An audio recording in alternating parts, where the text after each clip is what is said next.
to have you talking about like the balance to be active but to be grounded, you know? And for me it's important if sometimes in my life I'm achieving to this grounds, you know what I mean, to still be part of the world, and just to, if I don't want to,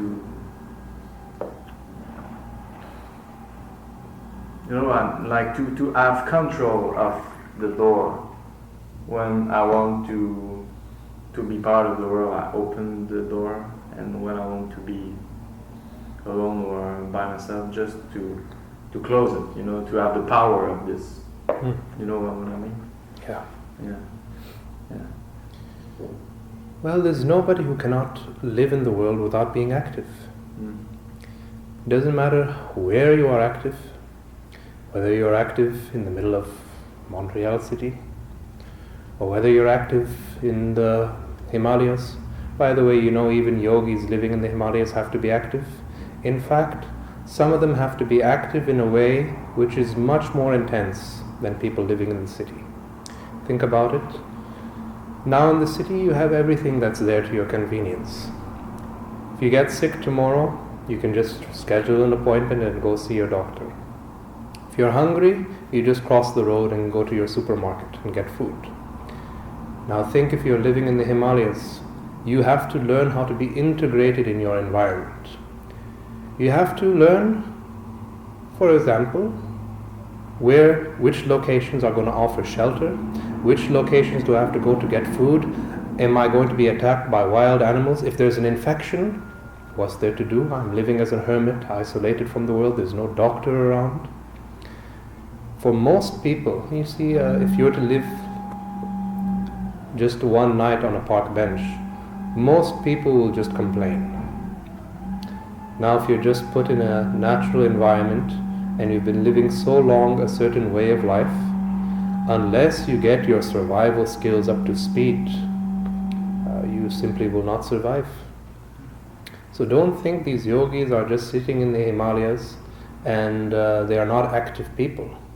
Yes, some of them are sitting morning to evening in meditation, but the point is that they're familiar with their environment. They're integrated with their environment. They know much more about the cycles of nature, much more so than the average person. These days when you're out in the city and you look up to the sky, how often do you actually get to just simply enjoy the scene of the stars? It's all just black, you know, because of the city lights. Unless you go maybe to the mountain, Mont Royal, where there's less interference, then you can look up to the sky, or maybe some areas in the countryside. We can actually have a scene of the stars. So, how you are active, it depends what kind of action you're talking about. Now when you say action, I want to be active in the world, you're talking about social involvement, right? Yes, but not only this. I mean, it's important for me to contribute to something, you know, to re-give what that was given to me. I understand that. But similarly, there are many ways to contribute to the world. Some yogi sitting in a cave somewhere, chanting mantras of compassion and emanating vibrations of compassion, not for his own sake. He wants this energy to touch as many people as possible. And you know what a modern science is saying? That an event that happens here can instantaneously create a change that happens here, even at a distance. So this is why they're talking about quantum entanglement, for example. Two electrons will come together, they'll vibrate at a certain rate, and then when they are separated, one might be at one galaxy, another is at another galaxy, light years apart. To travel that distance, you'd have to maybe travel millions of light years to reach there. But when this particle vibrates instantly, faster than, not faster, instantly, faster than the speed of light. Yes, faster than the speed of light. The change happens elsewhere. This shows you something, that distance is not so much of an issue. So, if that is possible in nature, why isn't it possible for a yogi to sit somewhere in the cave or in the Himalayas, and in his own way, he's making his contribution to the world? That's also possible. Of course, he needs to have a certain depth of experience and ability to have that kind of an effect. But of course, it's not necessary for you to live like that.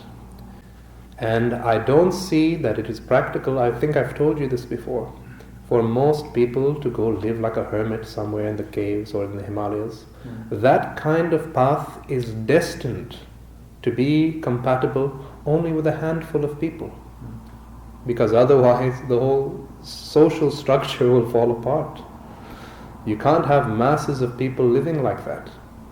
This was why the Tantric revolution that happened in India was, they thought, okay, these methods that have been practiced for centuries amongst ascetics and hermits in isolated from the world, fine, it impacts their transformation. But what about masses of people? What about the ordinary householder who has a wife, who has a family, who has to take care of his job and so on? These people must also have spiritual process accessible to them. So what they did is, many sages, is they modified the methods so that anybody who's just an ordinary person in the world can make use of such methods for the sake of their spiritual well-being. And it's from that way, that outlook on things, where we have the more, for example, the sexual techniques of Tantra, where traditionally, don't touch sex. If you're lost in the sexual experience, it has such a control over you. The body, much of the instinct of the body is connected to sexuality, so it's so easy to become entangled in it. However, there is a statement in Tantra. It says, the very poison that kills becomes the elixir of life when it's used by the wise. So what can be poison and what can be medicine is different, depending on how do you approach it. You approach something with a certain wisdom. If it usually becomes a thorn in your life, it'll become a stepping stone for your well-being. So that's where we have the tradition where sexual experience, if you approach it consciously, you can transform the energy of pleasure. Because after all, what is sexuality? Sexuality is creative energy. So that same creative energy, if we can learn how to tap into it and how to harness it and channel it, then we can also use it for the expansion of consciousness. So there's nothing, no single action which, if we approach it consciously, it cannot be turned into a stepping stone. Even hate. Do you know there's a hate yoga? No. It's called Vesha Yoga. Oh, yeah. The yoga of hatred. It usually happens as a spontaneous process, not as a practice. But there was a king named King Shishupala. And this king, he was known to have great hatred for the god Vishnu. And it's said that this is a hatred he had built over for lifetimes. And when he heard that his son, in one of his previous lives, that his son had a love for Vishnu, he killed him. So he had such great hatred for the god Vishnu. However, and such hatred, it was an occupying hate. From morning to evening, he was obsessed.